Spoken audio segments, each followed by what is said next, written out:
Jalen Hurts, Tua Tagovailoa and Alabama's quarterback Quandary, 2018. Two ex-quarterbacks who had led their college teams to national titles began signaling just as overtime began in Monday's national title game. New Nebraska coach Scott Frost, in town to collect the Eddie Robinson Award for his work at UCF, stood near the sideline as Alabama and Georgia rolled toward their epic finish. Former Florida quarterback Tim Tebow had to stay near the SEC network set so he could jump on the air when the game ended. They couldn't hear one another, so Frost used a silent count protocol. He mimicked throwing with his left hand. The message? That lefty out there for Alabama is something. Tebow, the last Southpaw quarterback to win the national title, smiled and nodded. Absolutely. And that was before Tua Tagovailoa threw perhaps the most important pass in Alabama's storied football history. Now, his performance has the entire sport buzzing.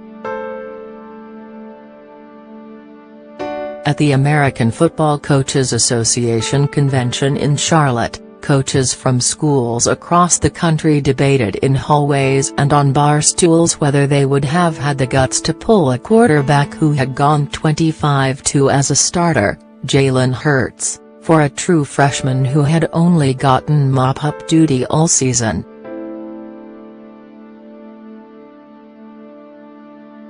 One veteran Power 5 head coach summed it up best: down 13-0 at halftime of the national title game with an offense that felt barely functional, Alabama coach Nick Saban had to try something. But since that move paid off in the form of a miracle finish and a national title, it has raised some significant questions.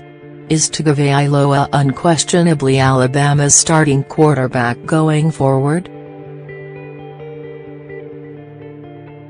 If he is, what does Hurts do now? Does he find another school or try to win back the job at Alabama? Had Tagovailoa not played Monday, would he be the one on transfer watch right now? Saban didn't answer either question the morning after the victory. "Look, we have two good quarterbacks on our team, no doubt," Saban said. "Both of them made a great contribution to the success of the team this year. I think that we haven't really made a decision about that.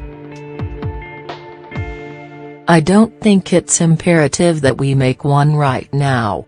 We've got two fine young men who really respect each other and have worked hard to help each other all year long.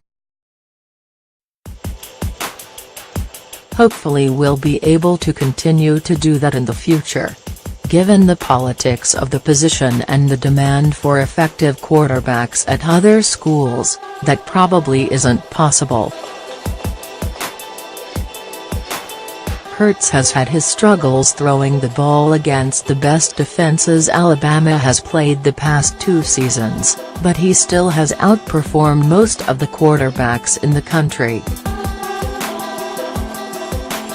Remember, this is still a guy who led his team to the fourth-quarter touchdown it absolutely needed in the national title game as a true freshman. Unfortunately for Hurts, Deshaun Watson was the quarterback on the other sideline, and he still had time. Hurts still has a redshirt year, and he could start for 2 seasons at a new school after sitting out 2018. Plus, Hurts won even more fans with the grace with which he handled the benching on Monday. A lot of players would have sulked after getting yanked in the national title game.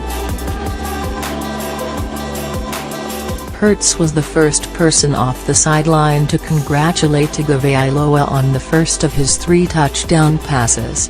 What did Hurts say? I love you. This is what you were made for, Hurts recalled after the win. You were built for this. You worked for this.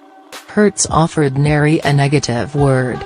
Instead, he praised his coaches for making the switch that brought Alabama a national title. We had 30 minutes left, he said.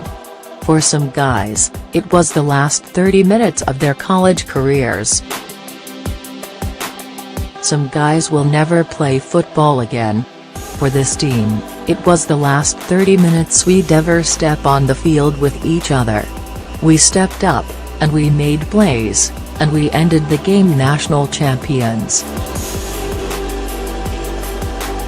If I want to teach my children how to handle a disappointing situation perfectly, I'll show them video of the interviews Hurts gave after the game. And any team would be lucky to have Hurts in the locker room. The question is what he does now. It would make the most sense for Hurts to go through spring practice at Alabama and then make a decision then. He'll have to sit out in the fall anyway if he transfers, so he'd have ample time to learn the playbook and win the job at his next school. Staying for spring practice would allow for a proper competition between Hurts and Tagovailoa. If Tagovailoa wins it, Hurts will face a choice. Does he go elsewhere to start?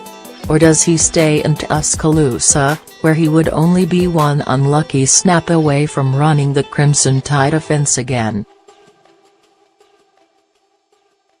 It's not an exact parallel, but there are similarities between this and the quarterback situation at Ohio State going into 2015. Braxton Miller had missed the 2014 national title run with an injury.